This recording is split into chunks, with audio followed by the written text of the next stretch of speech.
today, we're going to be using travel to reimagine life after retirement. What are some key steps for these retirees who want to make travel a bigger part of their life? For a lot of people, if you haven't been traveling for a while, it is very scary. One of my great tips to everybody is I'm discovering more and more that there are a lot of people who used to be quite avid travelers who are now pretty reluctant to travel. But I'm going to say this several times, go do something you love. Do you have like a favorite hack or strategy for affordable travel? If you're really nervous about traveling, also if you really can't afford to get on a flight and travel around the globe, you should be. Hello and welcome to another episode of Your Retirement Planning Simplified. On the show today, we have Karen Gershowitz, and I'm excited for this show because we're going to be using travel to reimagine life after retirement. And I don't think we could find a better person than Karen to talk about the topic of travel. And so with that, Karen, welcome to the show.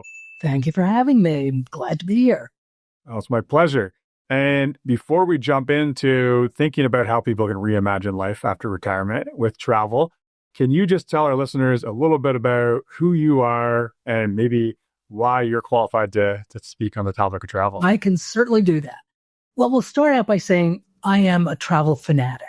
Have been my entire life, changed my career. I started out as a, believe it or not, ceramicist and switched to marketing because I got clients who would pay for my travel around the world.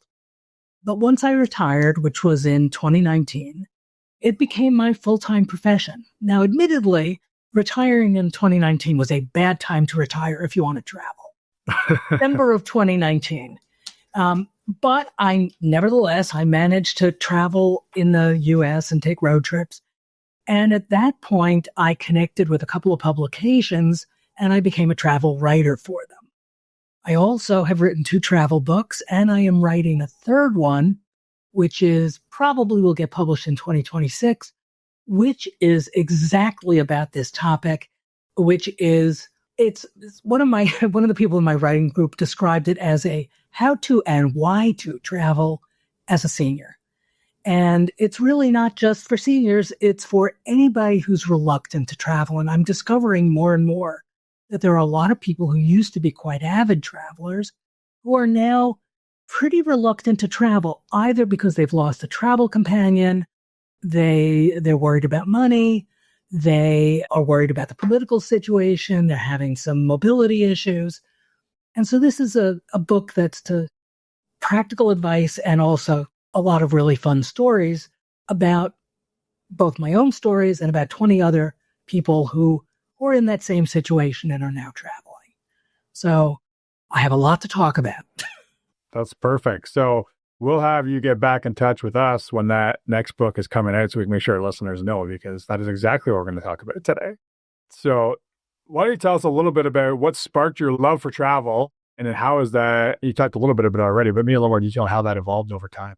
Well, I'm a native New Yorker, and I'm not afraid to say this, I'm 73 years old, and when I was about to go to college, I ended up in New York City at a New York City college. And New York City was a rough place in the late 60s. It was bad. And after a year in college, I needed to get out. And I, by myself, ended up loving it so much that I stayed there for 3 years. And as I said, after that, I came back, went to college, got a master's. And after I got my master's, it was like, I'm never going to earn enough money to really travel the way I want to. So I switched careers and then got other people to pay for my travel. And it was at the time when frequent flyer miles were a big thing and you got double, triple miles for traveling. So it gave me the opportunity to travel a lot.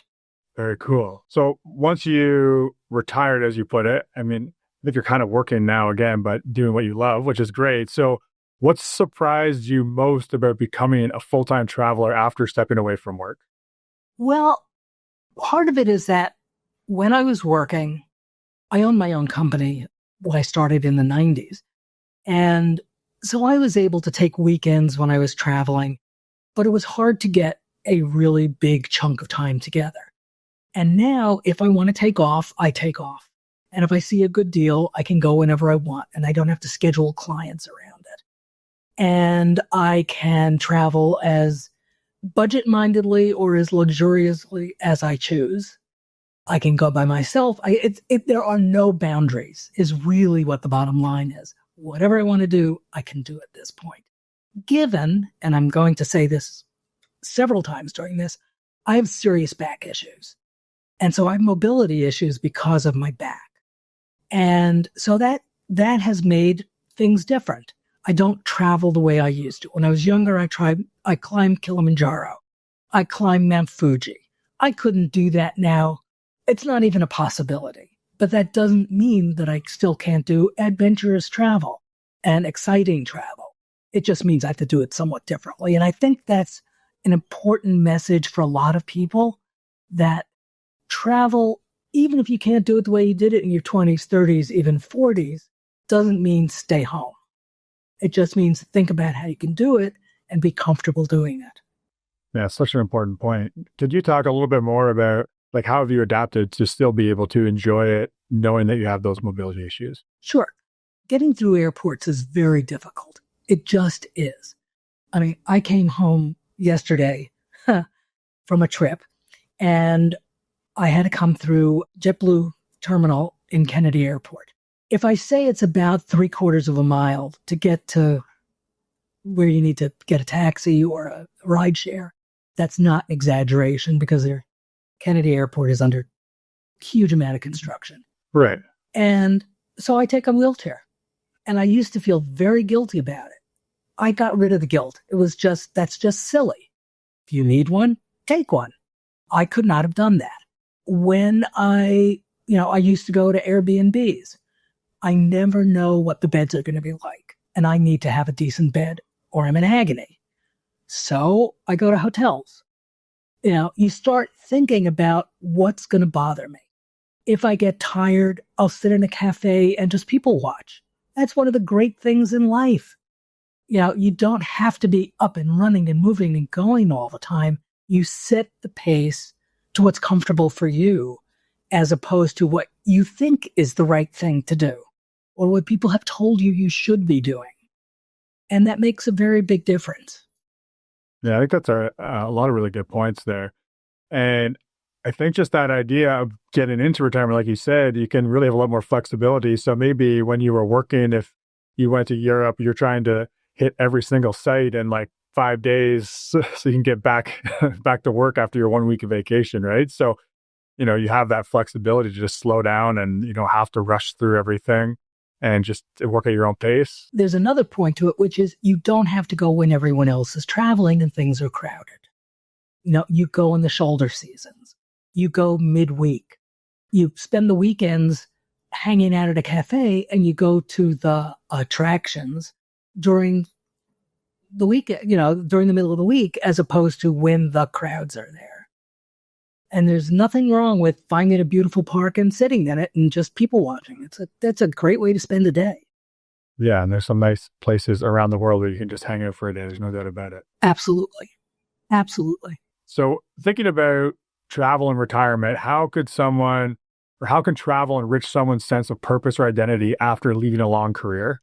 Well, I always think about travel as accomplishing two very important things. One, it helps you to really understand the world. You come back with a much greater appreciation about the way the world works.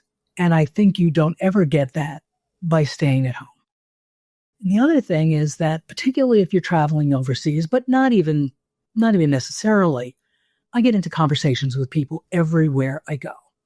It's just who I am, but it doesn't take much to do it. One of my great tips to everybody is, if you're in a country and you don't speak the language, sit somewhere very prominently with a book in English, not a Kindle, but a book.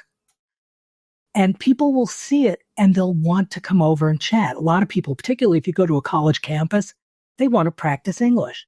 You can have great conversations with people. And you are teaching the rest of the world about America. And if you don't think that's a great purpose at the moment, it is absolutely, and if you're Canadian, same thing. People don't know Canadians any more than they really know Americans. And it's important that people across the globe get to know each other and understand that the governments may be the governments, but people are people no matter where you go. And that in itself is a major thing to achieve. And I think coming home and then talking about it to your friends and your relatives also helps to spread the word. And I think we need a lot more of that these days than we currently have. Yeah, I love that. People are people wherever you go. That's a really good way of putting it. And maybe you could just talk a little bit deeper on that, and comes back to maybe slowing things down a bit. But how does embracing that slower travel lead to deeper cultural experiences, or what would you have to say around that? Well, if you're not rushing to go see every monument and every museum, where you are going to see other tourists, not the locals, but you're sitting there in a cafe, or you're sitting on a college campus or in a park or wherever you choose to hang out, that's where you're going to meet the locals. And if you can take local transportation, even better. It's a way of getting to interact with people as opposed to, spending time doing what all the other tourists are doing. And I think that the slower you travel, I'm writing a new book, and for the new book that I'm writing, I've interviewed a lot of people who are older, and I don't mean ancient, but, from 50 and above. And all of them have said that some of their best travel experiences have come from just interacting with people. That's how they really begin to understand things. They get great tips on where to go, that the locals go.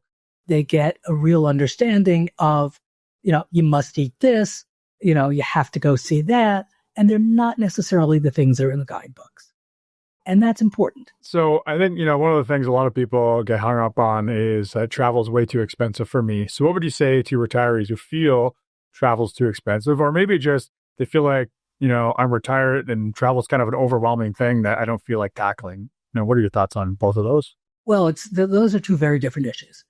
The budgeting part of it is a really important one. First of all, travel doesn't mean you have to go across the globe. And I know this is something that you want to talk about, but I'm going to talk about it now, which is if you're really nervous about traveling, but it's also if you really can't afford to get on a flight and travel around the globe, take a map. Well, you remember those things, maps, and make a 50-mile circle around wherever your home is. Find a few towns that you've never been to and go exploring.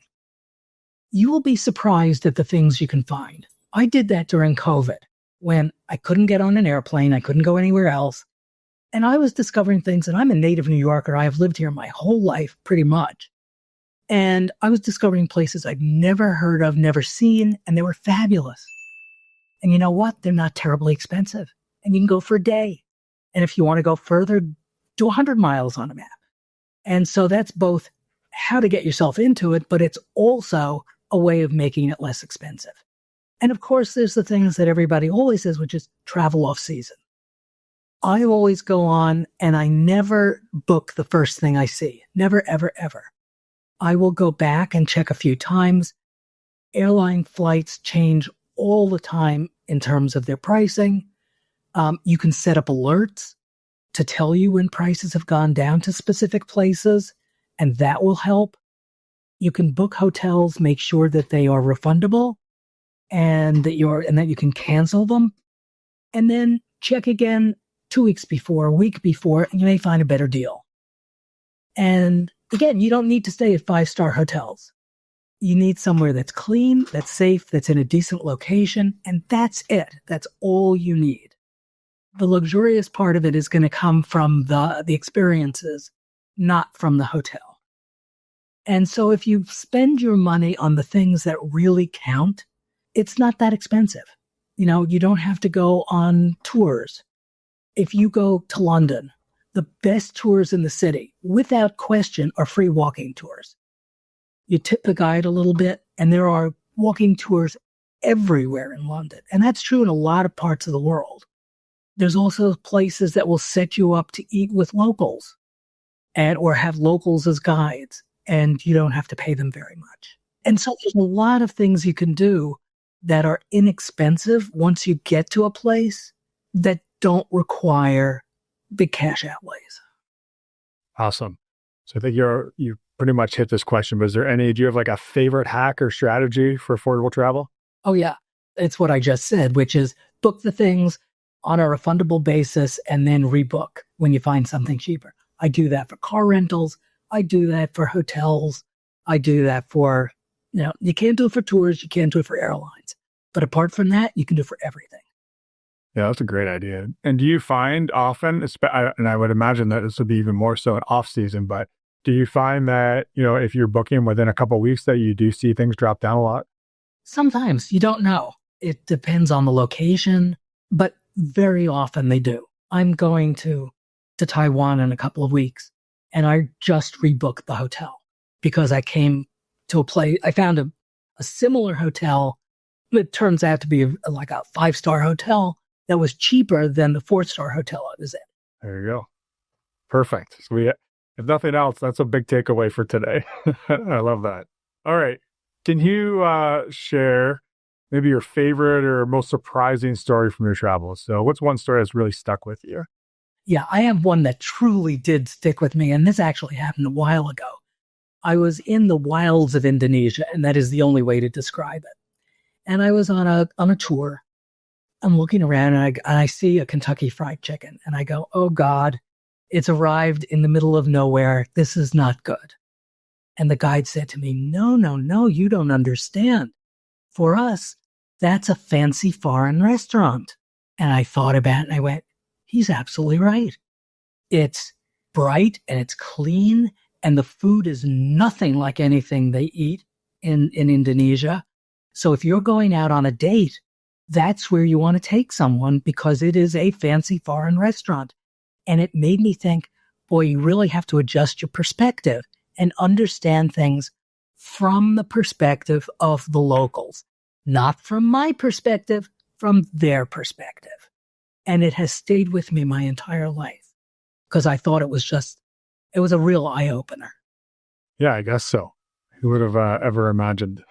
Yeah, exactly. It's like, wait a second, Kentucky Fried Chicken? But it absolutely was. And he was correct. And I went into one just to see, and you could see people were really in there on dates, and it was considered to be a very fancy restaurant. Wow. Okay. So kind of along the same lines, what are some other things you've learned just from meeting people traveling? Well, the thing that I said before is people are people are people. Everybody wants the same thing, pretty much. They want to have food, they want to have shelter, they want their children to be educated. That does not vary, and I don't really care where you go in the world. That's pretty much the same. And people tend to be very friendly, no matter where you go. And I've been told, don't go there, it's a horrible place, be careful, do this, do that. The only place I've ever had trouble, believe it or not, was when I was in my 20s and I had my wallet stolen in Japan, which everybody says is the safest country anywhere. So much for that piece of advice. But in truth, there's no one right answer to anything. And I think that's what surprises everyone, is that there are many ways of doing things. There's not a better way or a worse way. There are just many ways. And the sooner you learn that, the sooner it becomes easier to deal with the world and say, it's okay. People live differently and that's all right. Underneath, we all want the same things. Yeah, so true. And it is, especially if you don't travel a lot. I mean, I'm sure it's easy to get a little bit nervous about what to expect. But I think you're right. I have a lot of similar experiences. Anywhere I've been, there's always friendly people willing to help out and whatever you need. Yeah. I mean, I just took my nephew and his family to London. They had never been out of the country before. And they were, I think, a bit surprised at how friendly everybody was. And, they're English speaking. It's not, this was not a hard communication. And they just had a fabulous time and said, God, we could do this, And I was like, yeah, you can. You really can. Yeah, for sure.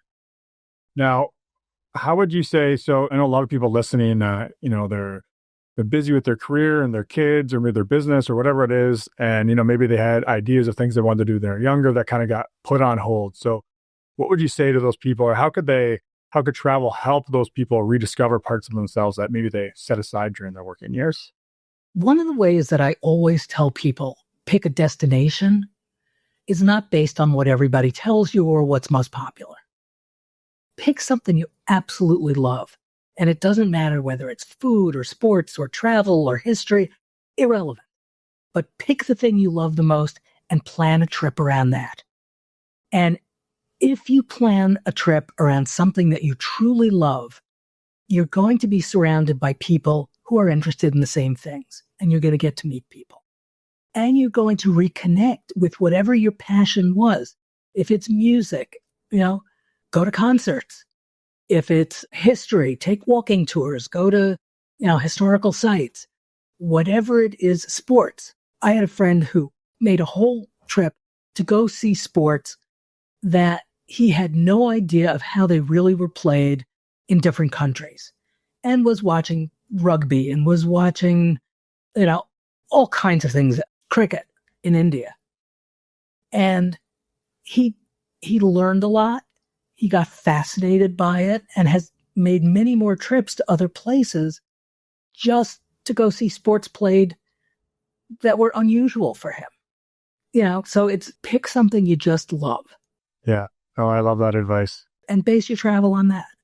Yeah, that's great. It's one of the things that my wife and I have done, and with friends we do, we love snowboarding. So we've done a lot of trips based around snowboarding. And even with us having younger kids, you think that you're going to run into, a bunch of young boarders or whatever. But I mean, there's lots of families there, and you run into people, like you say, who have the same passions and similar situations to you. And it's easy to make new connections or friends when you're doing things like that. Absolutely. Exactly. And I think people don't, it's like, oh, well, I must go to Paris. No, why? Why Paris? You could meet a lot of other tourists. Go do something you love. Yeah, I love that. All right. So if we have, people that are retiring, maybe they've done some travel, maybe they're not so much scared to travel, so we don't need to start really small, but what are some key steps for these retirees who want to make travel a bigger part of their life? Well, I think it is start small. Okay. Because I think for a lot of people, if you haven't been traveling for a while, it is very scary. I've done a lot of workshops about travel with retirees. And it's like, how do I get started doing this? And yes, you can take that trip that you've always wanted to do, and I'm not saying you shouldn't. But if you don't have a specific trip that you have always wanted to do, just start locally. Or pick a place, that's a short plane ride away or a train ride away. And do that to start with, so that you feel more comfortable, so that you've made the reservations and you've done all these things and it's in your language. And if there are problems, you can solve them pretty easily before you take a really exotic trip. It's a lot more comforting to do something that's close to home, but interesting. Because there's a lot of interesting places in North America, an awful lot. And do that first. And so you kind of ease yourself into it, as opposed to taking the most exotic, vacation you can. The other thing is that you can always take a group tour, which is fine. But my big advice for that is go on a group tour that has a limited number of people. Okay. If you go on a tour that's got a bus of 50 people, you're going to get lost in the crowd. And you're going to be aggravated because somebody's always going to be late and you're going to be sitting around waiting. Or they're taking you shopping and that's the last thing you want to do. If you go with a group that's 20 or under, you can have a lot more control and a lot less frustration. So that's, I strongly advise people, even though they're less expensive, don't go on a tour that's got 50 people on it. You are going to live to regret it. All right. Good advice. So if we're thinking about someone who is thinking about how they want to spend their time in retirement, so they're getting close to retirement, they're starting to think about what they want to do, what would be your argument for why someone should make travel a big part of their retirement? It's fun. Let's start out with, it's really fun. So, a lot of things you can do, and I do other things as well. I mentor and I do food drives. I do all kinds of things. And I wouldn't suggest that anybody decide that this is their full-time career unless, like me, you've been doing it your whole life. But as a way to spend time, it is truly fun. You will learn so much. You're going to come back enthusiastic, especially if you, as I said a few minutes ago, base it on something that you are really passionate about. You're going to learn a lot. It's going to make you think about new things and maybe give you ideas about things that you might want to do if you haven't already decided. And you may figure out ways to incorporate your passion into your retirement life. I mean, for me, I did not plan to become a travel writer. It happened. Right. Okay. And I love that. And that's, one of the things we talk about in retirement. Some of the important things is, being more social, being around people is really important in retirement. Yes. Being open to growing and being curious, all those kind of things, which are all sparked by travel. Absolutely. So I think it's definitely a great place to start when we're looking to fill some time or have a meaningful retirement. Now, I want you to share about where people can find you, your books, all that stuff. Before we go to that, do you have any other favorite books or tools or resources that you'd recommend to people?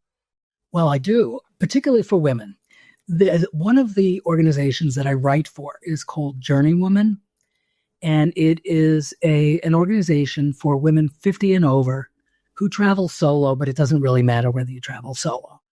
And it has an incredible amount of information on it. It's free. You can find them online at journeywoman.com, and it is a truly great resource. And I highly recommend it. Even if you're not a woman, you're still going to get great information there. So, Perfect. You don't have to admit that you're male, but it's a great place. I would also say, start signing up for some travel newsletters. There's a lot of them. And I'm not even going to suggest a few because they're based on what your interests are for the most part. Right. But I would sign up for a few of them. I would, listen to some travel podcasts, of which there are many. Some of the best ones come from Travel and Leisure, and some of the Afar, and some of the other very large travel magazines. But I'd listen to some of them because they always have good advice and lots of information. So, it's a good place to get started. Awesome. And then now tell us, where can people find you, connect with you, tell us about your books, all that kind of stuff. Okay. Well, you can first of all go onto my website, which is very easy. It's my name, KarenGershowitz.com. And you will get to see my books. I have two of them, which I am going to show you right now. Wanderlust and Travel Mania, which are stories. Those are not how-tos. Those are travel stories. Okay. And on there, you'll also get a lot more information. And I have a blog, so you'll get to read my blog.